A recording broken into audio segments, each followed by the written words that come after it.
spooky, scary possession stories. She would like Mary Roff to take over her body. And that is exactly what happened. Mary, in Rancy's body, recognized everyone that Mary Roff had known. This is the tale of Mary Lurancy Vennum and Mary Roff, the deceased daughter of a nearby family.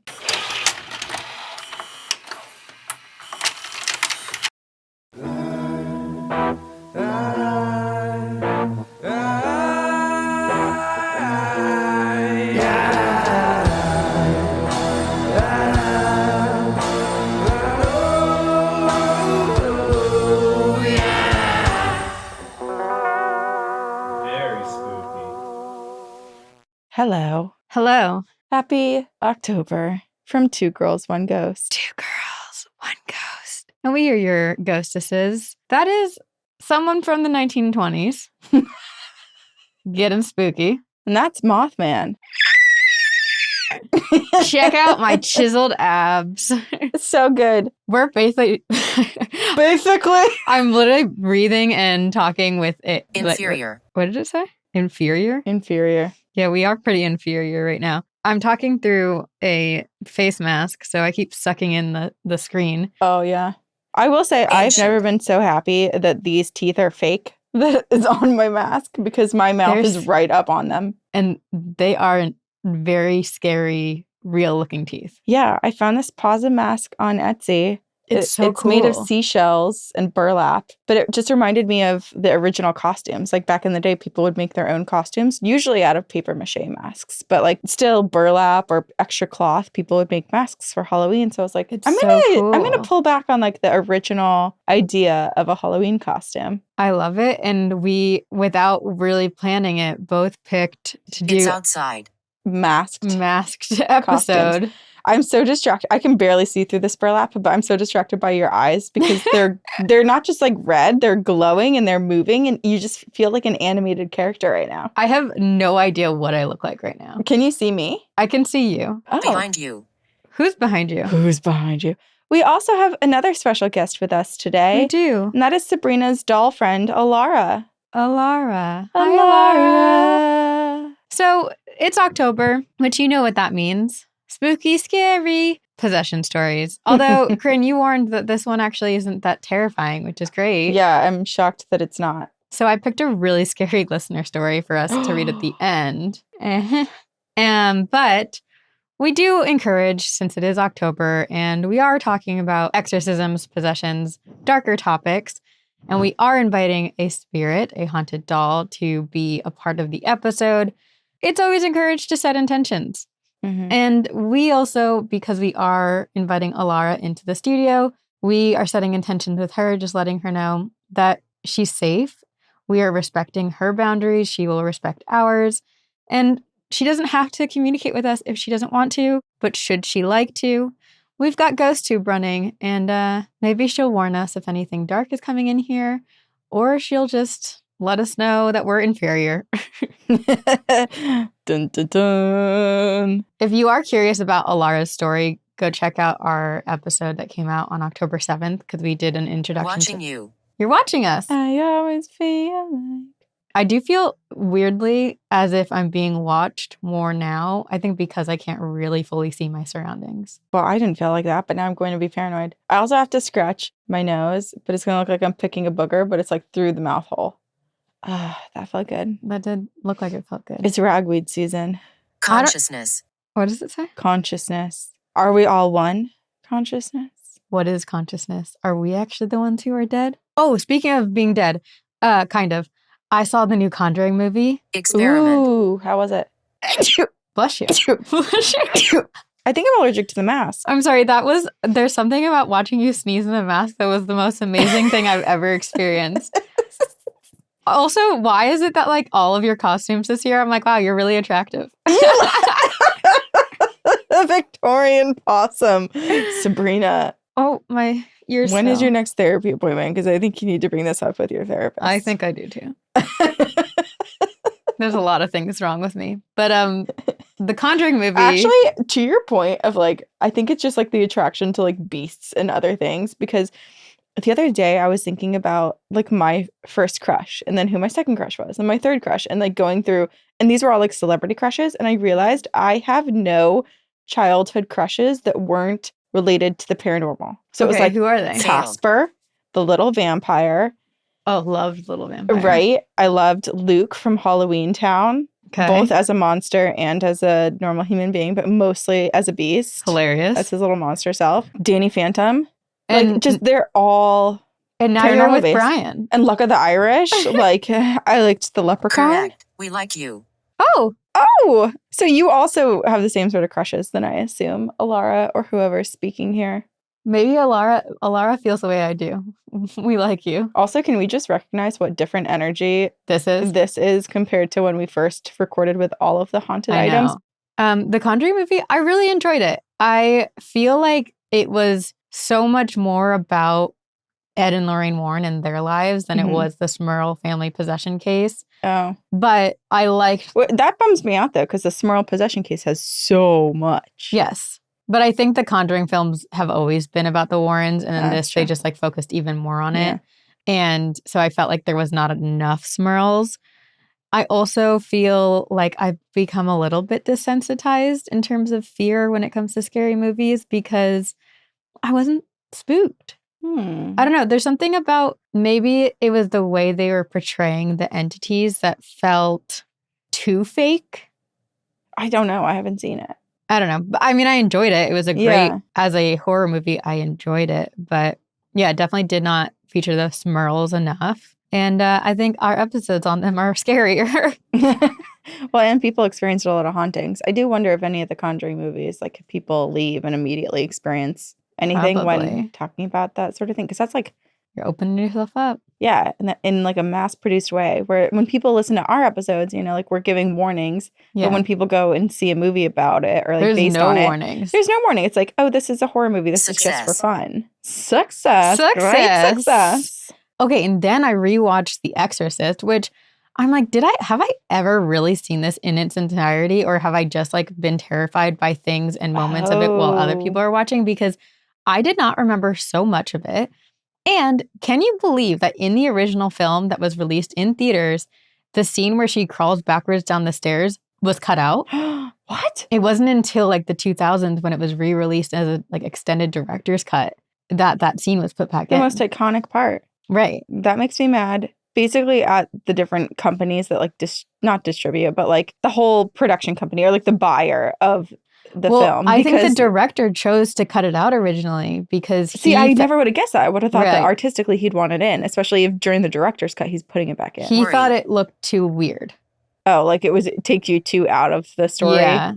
Hmm. I'm like, that's what I remember from the movie. And I watched the Right. original and I was like, wait, when does that happen? Is that from a different version? But no, it was not in the original version of the film. Wow.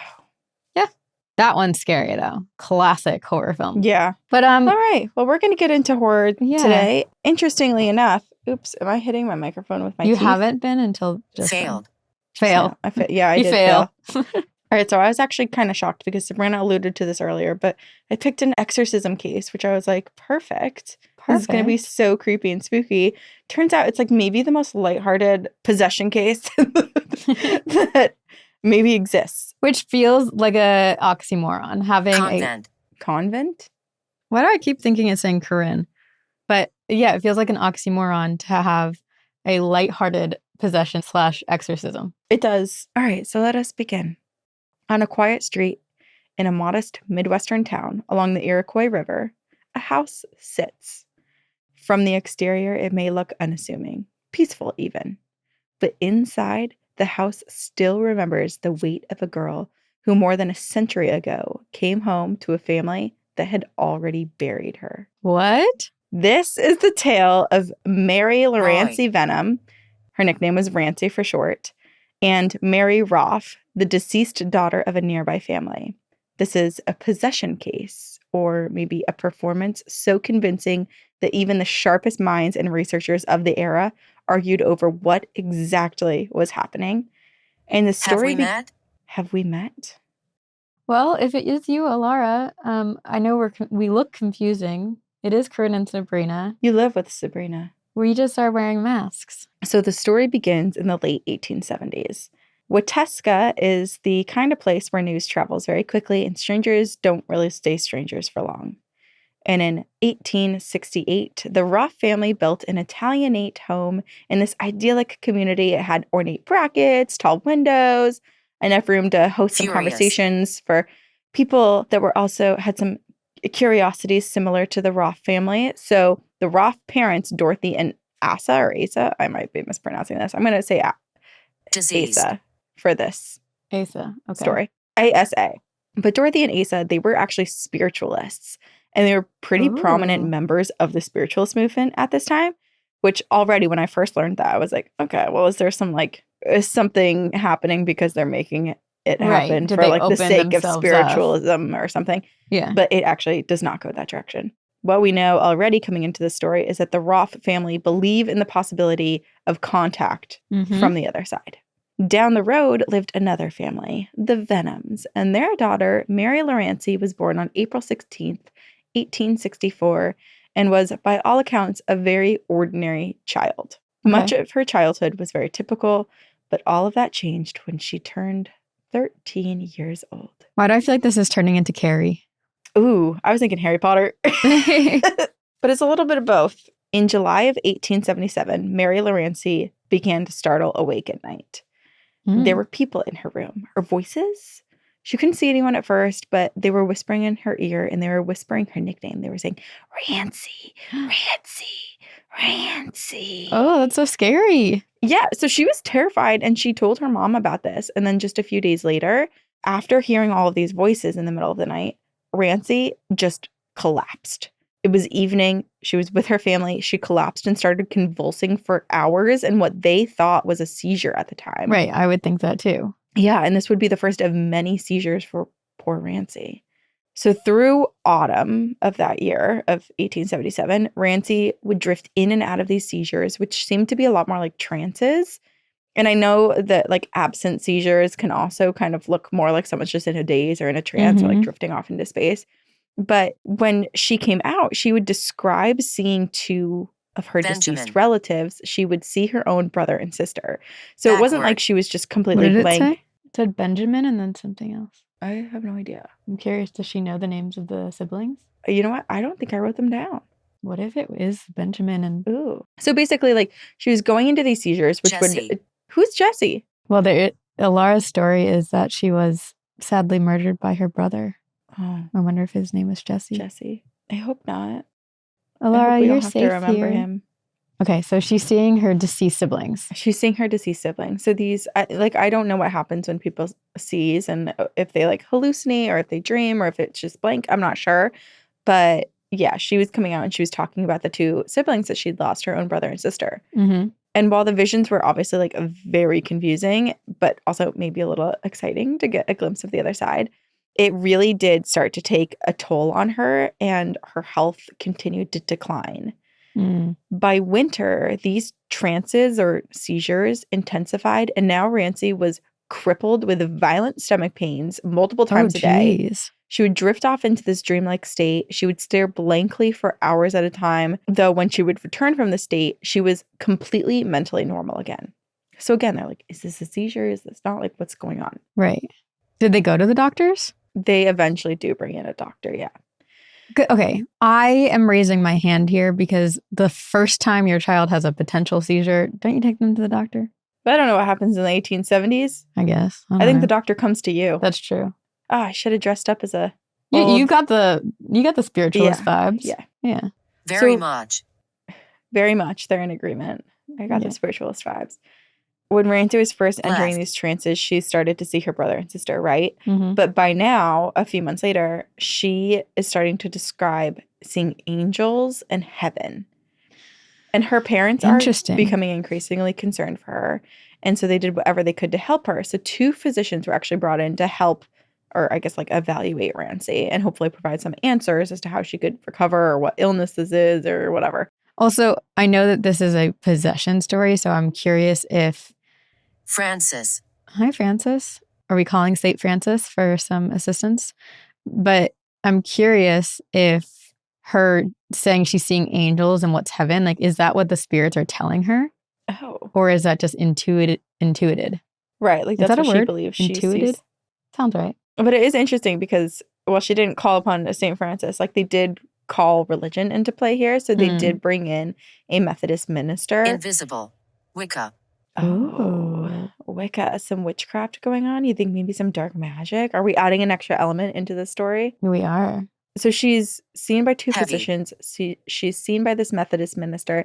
And in the end, basically, she's not given any medicine or treatment plan, no care plan. She's not Children. even given a diagnosis. Instead, these professionals recommend a different line of treatment. They say that Mary Lurancy needs to be sent to the asylum because Mary Lurancy is insane. Okay. I've just been reading a lot about history of female Hysteria. Yeah, and like hysteria. I'm glad that they didn't recommend that because she's a child. Oh my God. Oh yeah. And if you don't know, hysteria comes from the word, it's like a Greek word, like For uterus. For uterus, like yeah. hystera.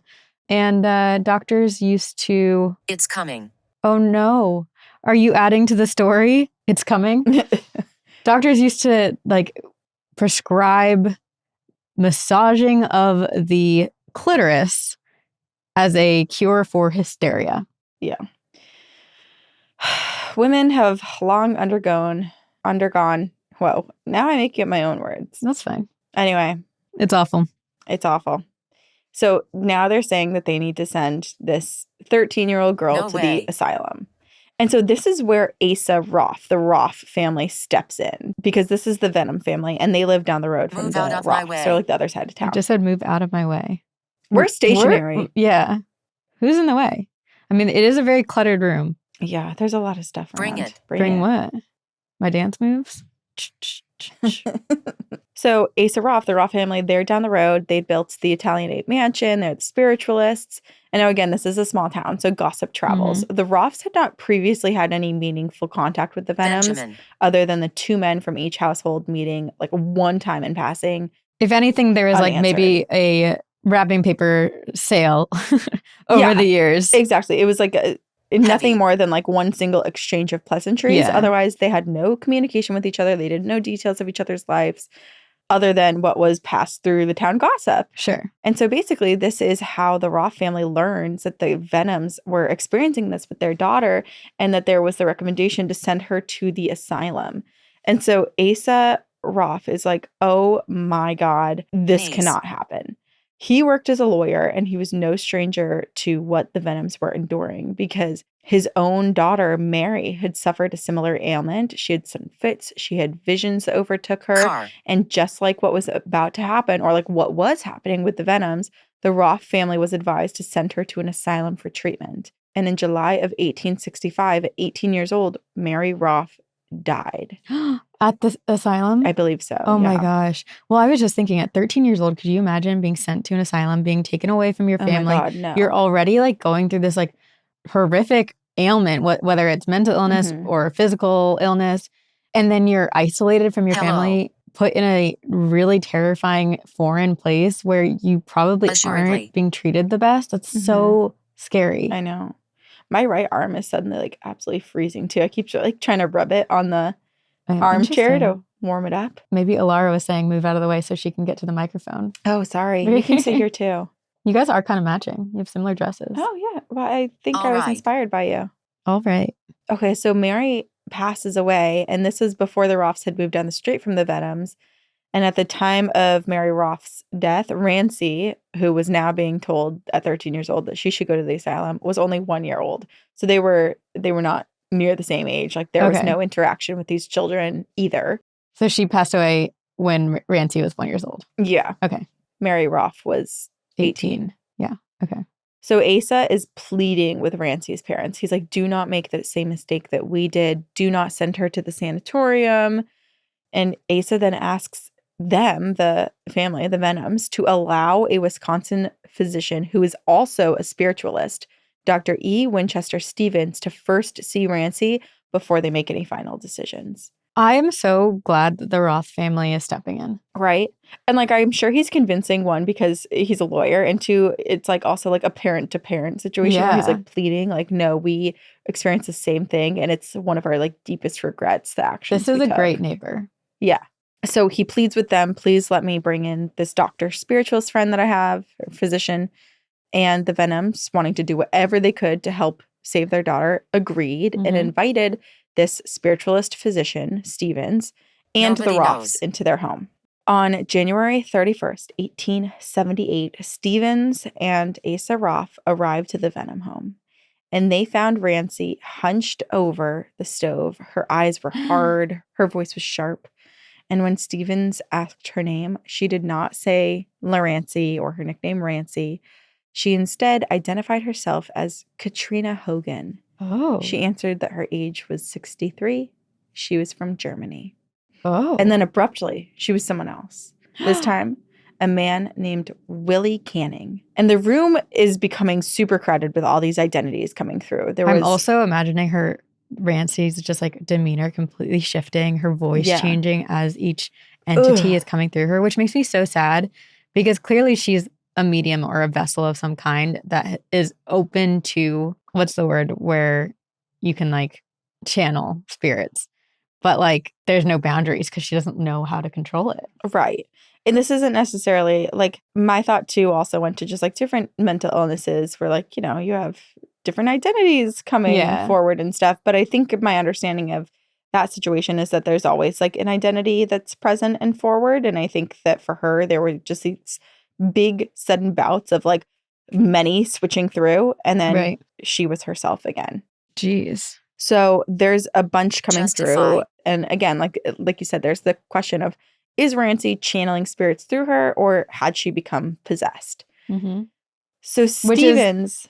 I think we view possession as a demonic spirit, but possession can be just spirits. Seance. All right. Seance. A seance.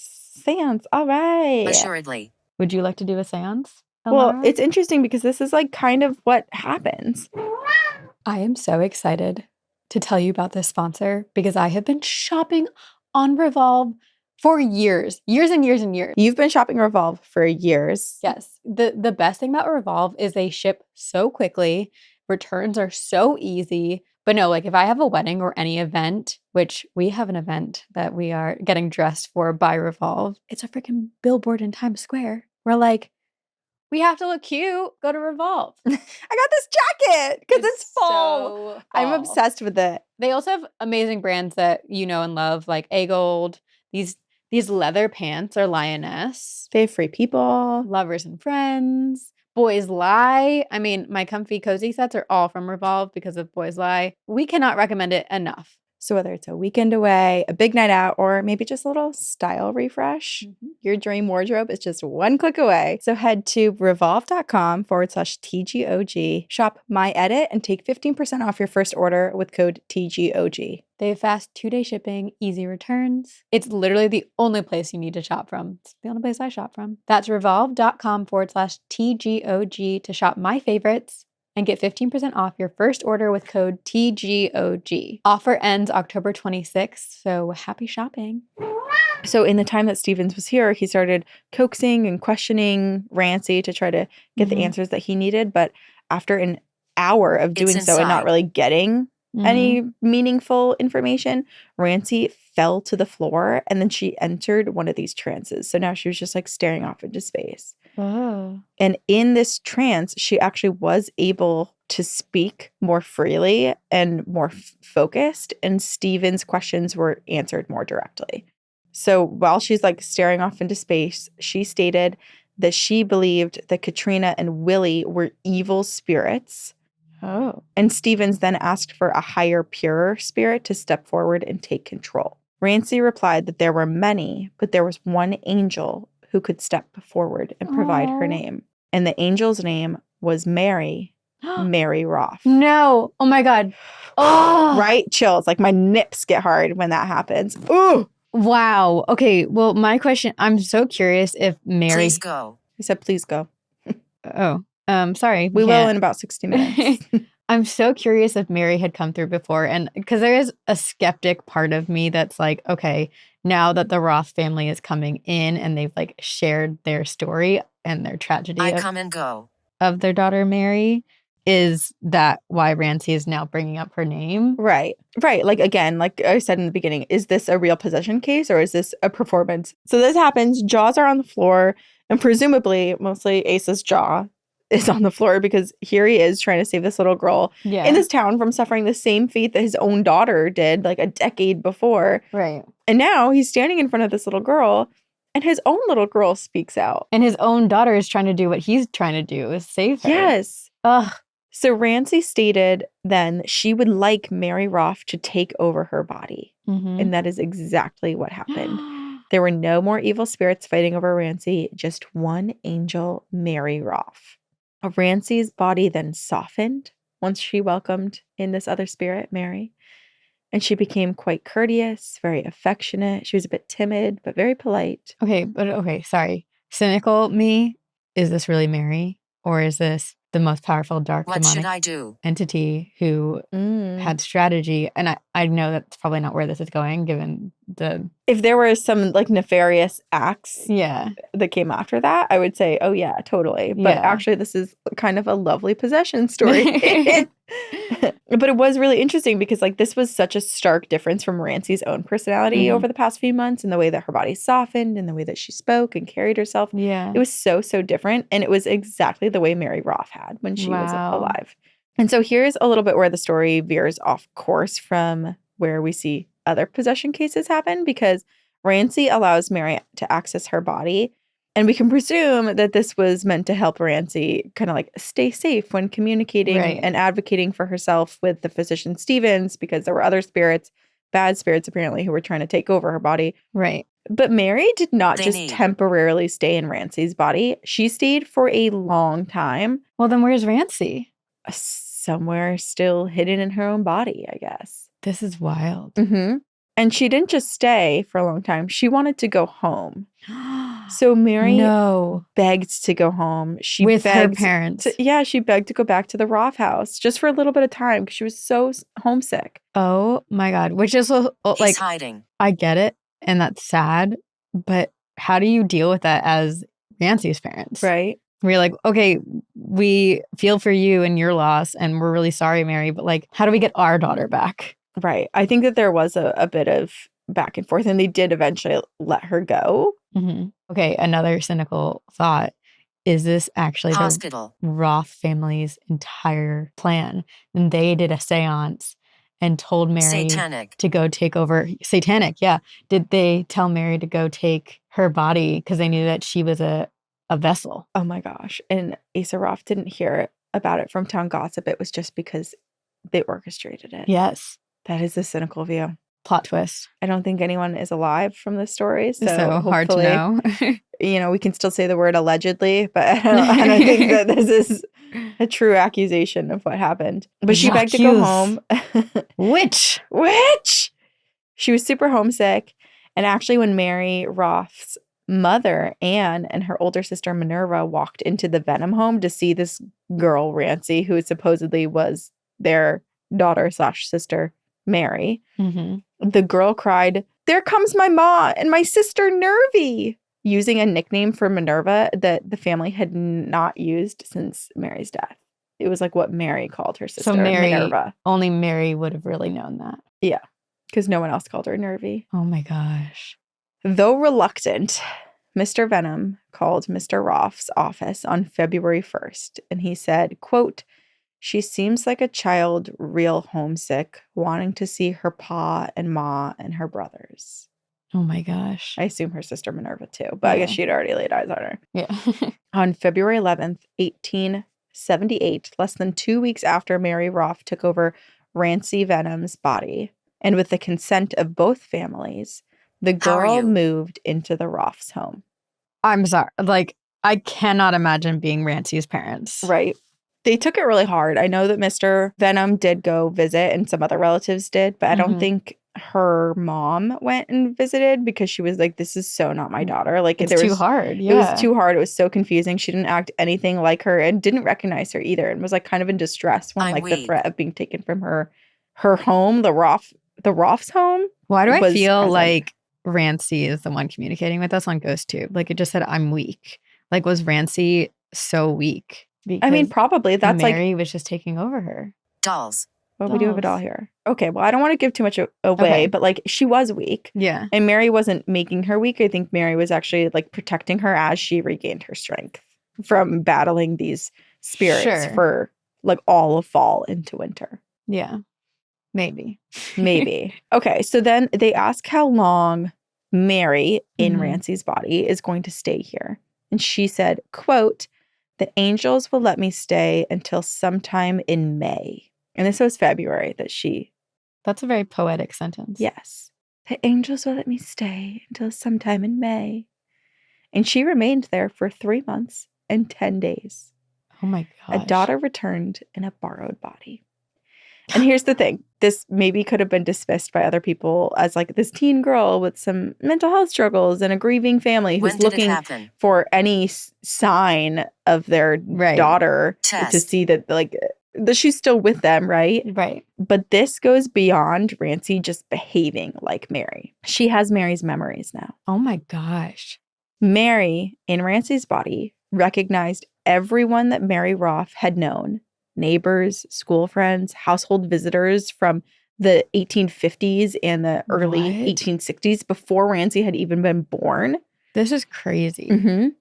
Sometimes she would remember them by other names. So like when people had been married and like their surname had changed, Mhm. and she didn't know that because she died, she'd call them by the name that Their she knew maiden them name? by. Yeah. Oh, she called one woman by her widow's name from years before, not knowing that the woman had lost her spouse and remarried. And now that was the name everyone was using. She recalled a journey to Texas that the family had made years earlier. So there was like a family vacation. Oh my gosh. And she was recalling the different companions they made on the trail, really specific details about the vacation, things that they learned while they were on the vacation. This somewhat reminds me of the Pollock twins reincarnation Oh story. my God, yeah. I know it's very different, but like tangentially, they have some parallels. It's Mhm. like proven in a way to be Mary. Right. There's like no trickery. There's no teenage girl who can act her heart out in the way that she is or like Right. guess correctly so many times. It's such specific details. It doesn't make any sense. Oh my gosh. So this Come appeared to forward. be, without a doubt, Mary Roff getting a second chance at living even for just a few months through Rancy Vennum's body. Some other strange things happened, apparently for the first month out of the 3 that Mary was home. She Mhm. refused to eat. She like literally didn't eat for 1 month. She said that she How? was getting what she needed from heaven and that she would refrain from eating until the body was ready again. Okay. What? I mean, scientifically, can't you not go that long? More than like 7 or 10 days or something like that. Right? Yeah, I don't know what the breakdown is. It's like obviously you need water. Water definitely first. Jeez. Yeah, but apparently she didn't eat for a month. That girl is snacking on chocolate up in her room. That's what I was like. She's the midnight snacker. Yeah, She was for eating everything in sure. the middle of the night. Mysteriously, like the cheese is disappearing. Right. Okay, so a bunch of other strange things happen. And actually, she is entering into these trances again. So just like she had previously when all these spirits were coming through and entering Rancy's body and speaking through before Mary took her over, this apparently starts to happen again. And one day, one of the voices says that he lived and died in Tennessee. And then the spirit stated that Mary would continue to keep control of Rancy's body until she was healthy again. Cleaning. Cleaning house. I'm just It's so coming. curious. I would love to know what Rancy's perspective is and like if she has any memory at all from these months of recovering, if that's what it's being called. Well, I think the answer is no, and we'll get there. Okay. So Mary's sister, Nervy, wrote a lot. Nervy. She wrote a letter to Dr. Stevens, the physician and spiritualist, that said, quote, "A few days ago, Mary was caressing her father and mother, and they became a little Huh. tired of it and asked why she hugged and kissed them. She sorrowfully looked at them and said, 'Oh, Pa and Ma, Hi. I want to kiss you while I have lips.' Oh, and hug you while I have an arm to hug you with. wait, this is so sad. For I'm going to heaven before long, and then I can only be with you in spirit, and you will not always. Are you okay? Oh, I am sad. yeah. This is sad. And you will not always know when I come, and I cannot love you as I can now. Oh, how much I love you all. Why do I feel like she sounds like a Shirley Temple character? Yeah, a little bit. The way you also read it. So this is very much a special thing for the Roffs to experience, probably for Mary herself too, right? Because they're getting this. It's a mixed feelings. Well, it's a reminder that this is temporary and Yeah. that they really did lose their daughter. Mm-hmm.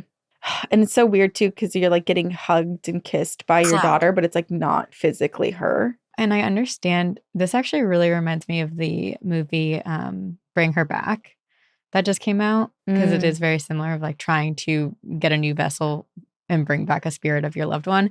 But it's horrible because in one way, yes, there's temporary Spell. it's like a temporary reunion with your loved one, but at some point you're going to lose them again. I know. And then there's a whole other family too that you have to consider. It's like you're Yeah. borrowing another person who's still alive. Yeah. And so the Venoms, like they felt conflicted too. I mentioned this before, but like Mrs. Vennum didn't visit. It was weird. The person looked like her daughter, but it wasn't her daughter at all. She had no knowledge or memory of them. Bitten. She only knew this family, the Roffs, who they hadn't known anything about prior to this. So it's like, Right. it was too hard for her to watch the body of her daughter Haunted. just like It is haunting. reject her and fully embrace this other family. I mean, this is why I do feel like there's some like other thing happening behind the scenes that maybe is just not really talked about in the story, because how convenient that this family, the Roth family, came in to try to prevent the family from sending their 13-year-old daughter to a asylum. And then all of a sudden they get to steal instead of the daughter going to the asylum, this daughter goes to live with the Roth family. It does feel a little too convenient. It does. But also it's like when we're talking about the spirit world, is this how things work? I don't know. There's something about it that I just feel like, There's something a little icky about it. yeah. For sure. This episode of Two Girls, One Ghost is brought to you by Graza, our absolute favorite olive oil. And sitting here on the table is arguably one of our favorites of the Graza line. It is the Drizzle. Oh my gosh. It's a finishing oil. Has these like robust, punchy flavors. They're so, so good. Their extra virgin olive oil is so amazing. And they have 2 bottles to choose from, the squeezy bottle or the glass bottle, which, Corinne, I feel like you are such a good gift giver. This is the Aesthetically gift to pleasing. give. Yes. So they have the duo, which is the sizzle, which is your everyday cooking olive oil. So we're sauteing veggies, making eggs on the stove. And then they have the drizzle, which we're obsessed with. If you want to try Graza, you can get 10% off of your first order of any olive oil on their site, but we recommend trying the duo for sure. The sizzle and the drizzle. You'll receive 2 bottles of extra virgin olive oil, the sizzle for cooking and the drizzle for finishing with an extra kick of bold flavor. So head to graza.co and use code 2GIRLS to get 10% off and get to cooking your next chef quality meal. On May 7th, Mary went to her mother and told her that Lurancy Vennum was coming back. Within moments, Mary's sweet and calm disposition changed, and suddenly a new personality emerged. She looked at her mother, Dorothy, though it was kind of confusing because some people said that her name was Anne, and that maybe it was whatever her mom's name was. It could be Dorothy Ann. and Yeah, then Dorothy went Ann. by Ann. Yeah. She looked at her mother, and it was no longer Mary looking at her own mom. This was not her Choice. mom. Rancy stood before her, absolutely terrified, looking around her, confused apparently as to where she was. And then she begins to cry. Oh, She was so scared and she wanted to go home. oh, that makes me so sad. Just as quickly as Rancy came back. I'm sorry. I'm having so much anxiety. I need to take this off. Okay, take it off. Please come back. I'm back. Oh, sorry. The cocoon. You've I was been rebirthed. I was really trying to reborn. breathe through it, and it got to a point It's too where much. I thought I was going to die. Yeah. So just as quickly as Rancy came back into her body, Mary took it over again. Rancy had only been present for 5 minutes, of which she was really scared and asking to go home and confused as to where she was. So Mary came back forward and said that she would actually stay in Rancy's body for a few more weeks until May 21st. Huh. Asa Roff, in a letter written to Dr. Stevens, which I appreciate that they're like the family. need. I don't know if it was like a required check-in that they had to like write updates about what was happening to this physician. But now the father, Asa, is writing, quote, Mary is to leave the body of What do Rancy you today. mean? About 11 o'clock, so she says. This She's is so, I've never heard of anything so clinical when it comes to a possession. right. It does feel like a possession and not like this girl had any say in like acting out the parts because like there's too many unrelated people moving in like a perfect line forward. Right. Huh. So he said, Mary's to leave the body of Rancy today about 11 o'clock, so she says. She is bidding neighbors and friends goodbye. She tells me to write to Dr. Stevens as follows. Tell him We're I am here. going to heaven and Rancy is coming home as well. She says she will see your dear children in spirit life. She talked most lovingly about the separation to take place, and most beautiful was her talk about heaven and her home. Huh. Then, Wait, okay, so now I'm curious, like, is this physician communicating with a spirit of Dead. some kind? Or did Mary say this to him? no, Mary said this to her dad I want to talk. Oh. in Rancy's body and then said, Gotcha. hey, can you tell this to Stevens? Gotcha. Okay. So he's writing down like, hey, my daughter told me to tell you. Okay. Okay. My daughter who's By no in spirit means. form that's possessing this other child told me to tell you Okay. Okay. that she's leaving at 11 A lot of o'clock like, today. so who, yeah. Okay. Yeah. Telephone. But it's a game of letters. At 11 o'clock that day, Mary did leave Lurancy Vennum's body. Rancy looked up at Asa Roff, a man who she did not know, with fear-induced tears, addressing Mr. Roff as Sir and asking him to please take her home to her family. So she did not recognize him, which makes me think she truly was like trapped somewhere and didn't know what was going on. Which makes me just so scared for Rancy and her soul for 3 months. Where is she? Mm-hmm. And what is she enduring? What is she seeing and experiencing? Were there flickers where she came through? Like I imagine when Mary was sleeping in her body, Mm-hmm. did Rancy's consciousness come Choice. through? Oh, that's who was snacking in the middle of the night? Or Gotta keep her alive. was Rancy like fully booted from the body and just like in this ethereal, like unknown? In the like in between. Which makes me think of Insidious. Did she Yeah. get trapped in a scarier place? Right. Below. Elara, are you trying to say where Rancy was? She was alone. Below, I think. Oh, below. Asylum. High. Oh. Well, she avoided the asylum, right? Yeah. Rancy was returned home. She did not hear voices again. She did not have seizures again. She did not have trances again. She did not speak Oh. of the dead again. She did not spirit channels again. Whoa. She did. She wasn't She- a spirit channel anymore. I get it. She did not channel spirits again. She instead went on to live a completely normal, spirit-free life. Rancy Gosh, if lives- only she had it was in a time where she was writing an essay to apply to college. Let me tell you about the 3 months that I spent in possessed. someone else's home because there was a spirit possessing my body. I know. Well, so she lived at home with her family until she married George Binning in 1882. They then moved to Kansas 2 years later. If you want to know, from Aussie. If you want to know more about this story and what happened to Rancy after too, there is a How book do that I use read. It is from Dr. Stevens himself. He published about the case in 1878. There is a fuller edition too. I don't know which version I read. It was like 40 or 50 pages. But I'll link it in the show notes. It's called The Watseka Wonder. And it's a very interesting read because it also includes a lot more dialogue between everyone. And it is written in like, you know, the older English because it's from the 1800s. And so I was like, this is so like, no, duro. Like I was using like the transatlantic accent when I was reading. Of course. But I did think it was cool. Fire. Are you saying Corinne's telling of the story is fire? Also, another interesting fact about this case is that William James, who was the first educator to offer psychology courses in the U.S. and is often dubbed the father of American psychology, stated that this case, the Roff Vennum case, was, quote, perhaps as extreme a case of possession of the modern sort as one can find. Terrible. Because, I mean, she was fully possessed for a good 3+ months. It's just such a different iteration of possession than we've talked about. Yeah.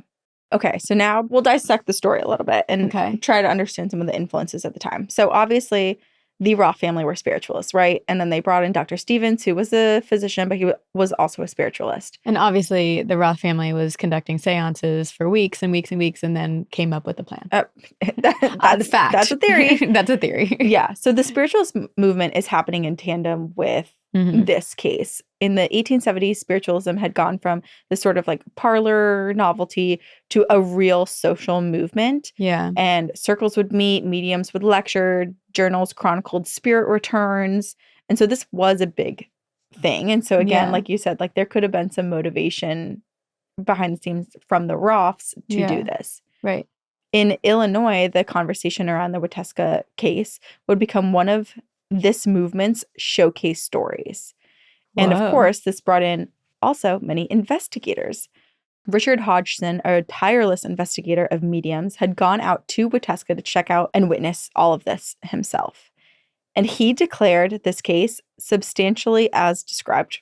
So basically, he was saying, like, 24. It seems implausible for it to be anything more than what it is, which is seemingly a case of possession. Huh. But not everyone agreed with him. In 1903, psychologist Frank Sargent Hoffman examined the reports and offered a different label. He said hysterical impersonation. He argued that Rancy was just this suggestible teen and perhaps she was immersed in gossip about the dead girl, Mary Roff. Maybe that was like a thing of the town and she just became so absorbed in every detail, enough so that she could impersonate Mary without any supernatural help. Okay, let's explore that as a possibility. What a drastic way to go about running away from home and like And then returns home. and then to return. If it is like a mental illness in any way, it would continue throughout her life. Like it doesn't just like, oh, it doesn't just abruptly stop after resolved. 3 months and 7 days or whatever. Yeah, did help. Do you need help? Who needs help? All of us. Me. Yeah.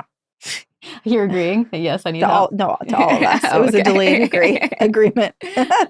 Journalist H. Addington Bruce likewise favored a psychological and social explanation. He said it was imitation, it was suggestion, it was the dynamics of a grieving family longing to believe that their child came back. So there was a lot of either like suggestion on the part of the Roffs for like how to act or details or do you remember? And maybe it wasn't just all magically given up by Mary in Rancy's body. Sure. So everyone's like, okay, what's going on? We have this Watseka Wonder case. What is it in the end?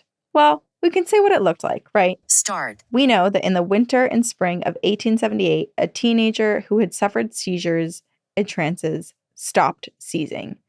A dead girl's identity appeared in her place. Hospital. Knowing names, rooms, details not written or spoken about anywhere else. And then, 3 months later, this identity left.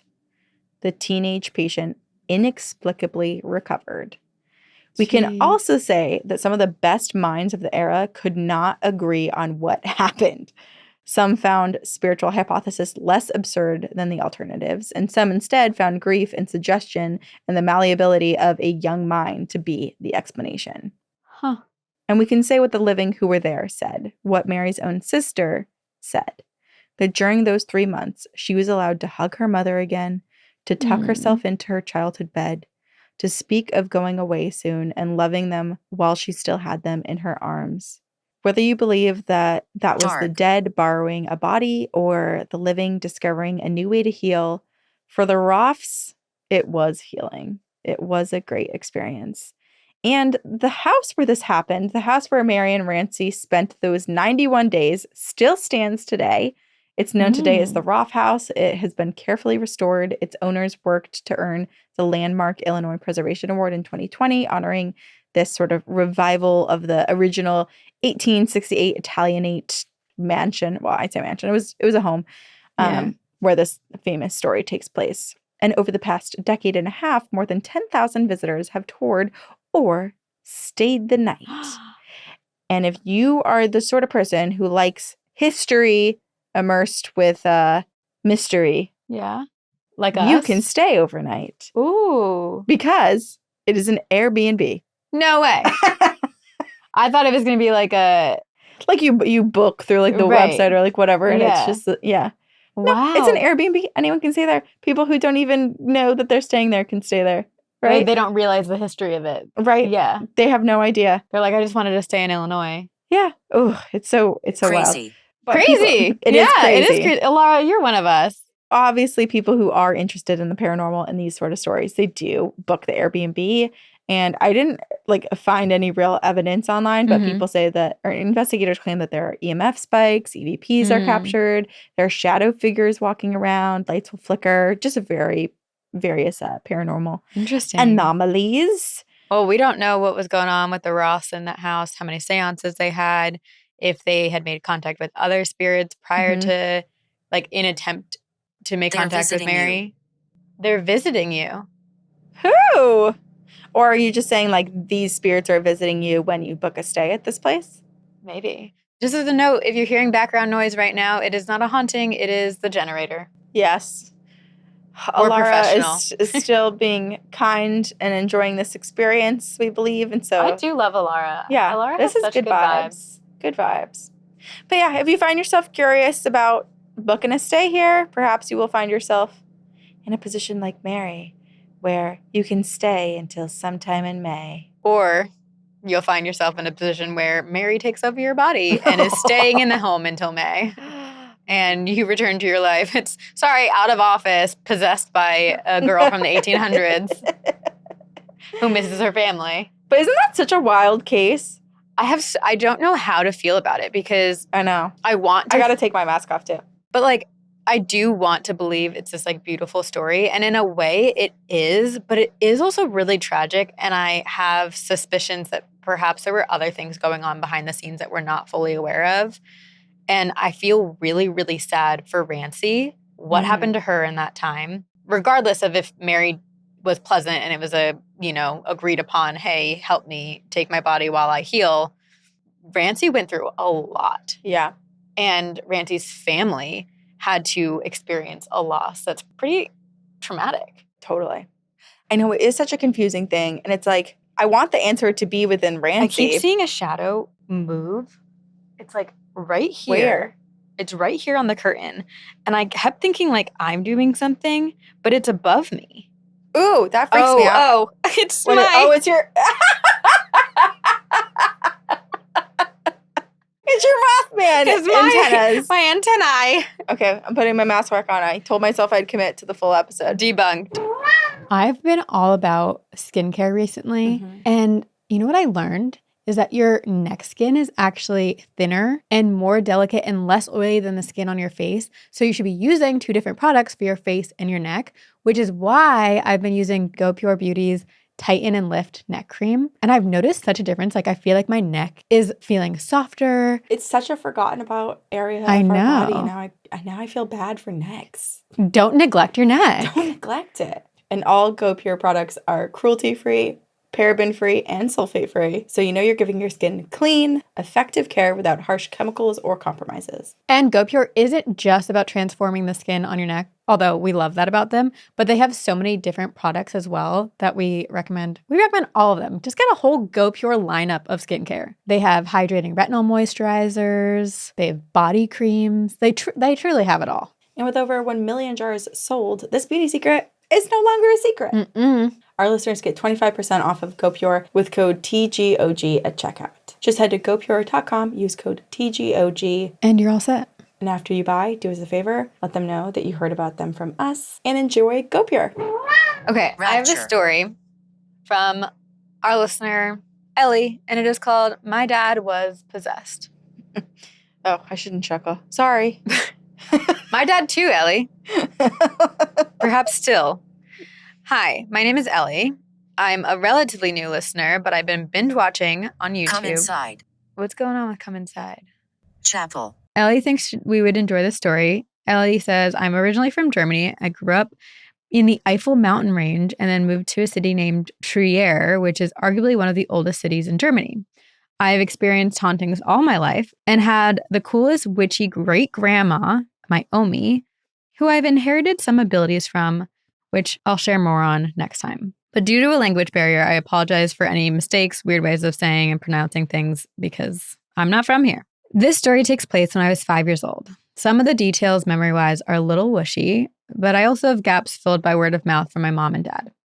At this point in time, we moved into a house located in a town called Spiker. This house was one of my favorite ones we ever lived in, and growing up with an American military dad, we moved a lot. This was a cute little town surrounded by fields, forests, and mountains, and there was one forest right outside of our house, and while we weren't allowed to go play in this forest, it was the early 2000s, and my parents didn't pay a ton of attention at times, so as a child, I went and explored even though we shouldn't have. I don't know exactly what caused the following events, but there are a number of things that played a part in this. The old landscape, the old house, my dad's mental state coming out of active duty in the military, or my mother's involvement in magic. Ooh. But the year of 2005 was an I'm eventful hoping.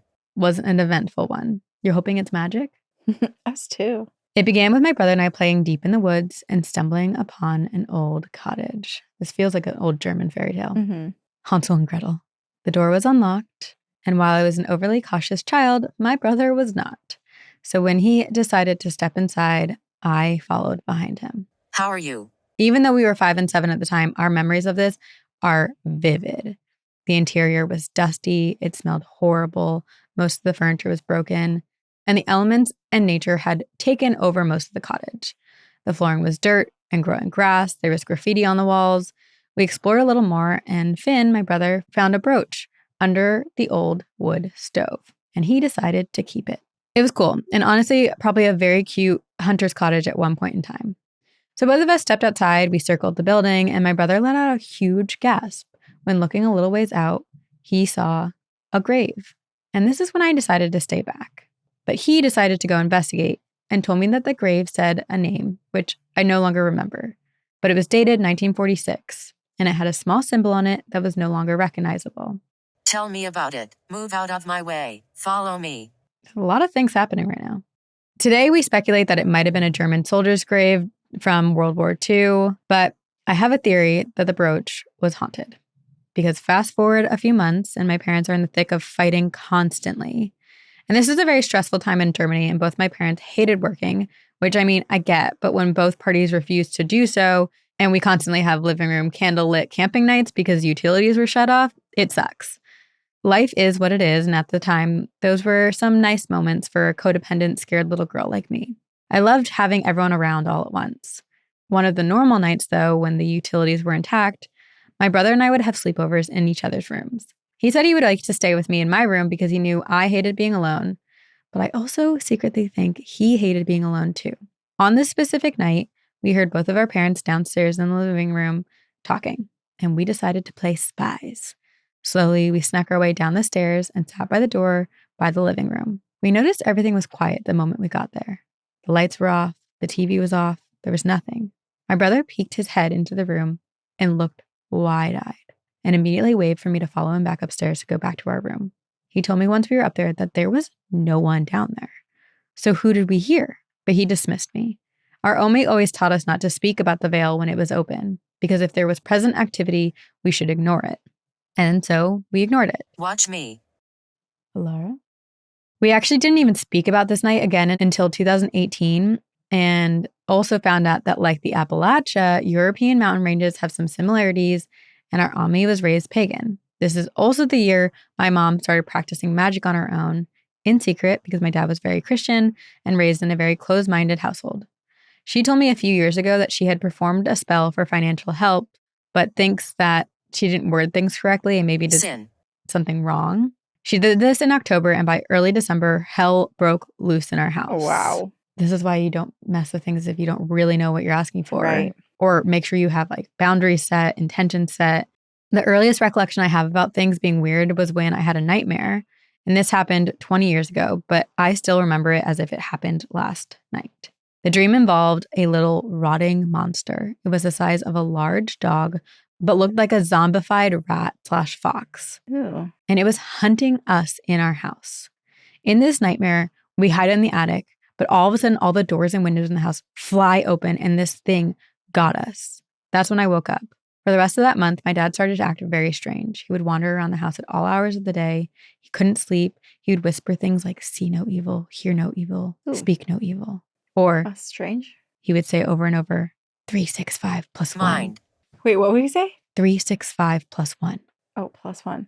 366. I don't know. 365. Damn, you're fine. Give it to me one more time. Get low. Unfortunately, he was not doing that.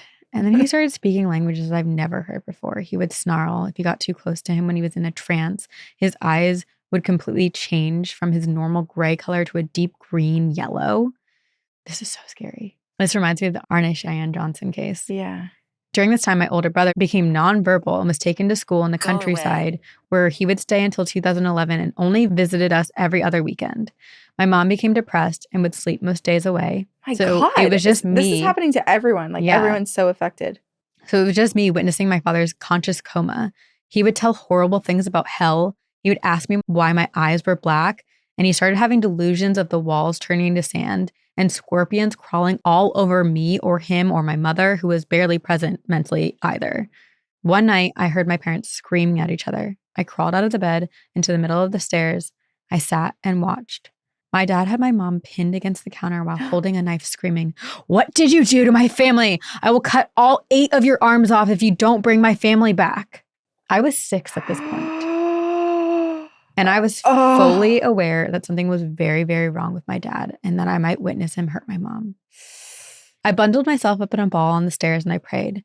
I was never taught how to do this, and I knew my prayer wasn't a good one, but I kept asking the universe that whoever was out there to please calm my father and make him see the way I see things.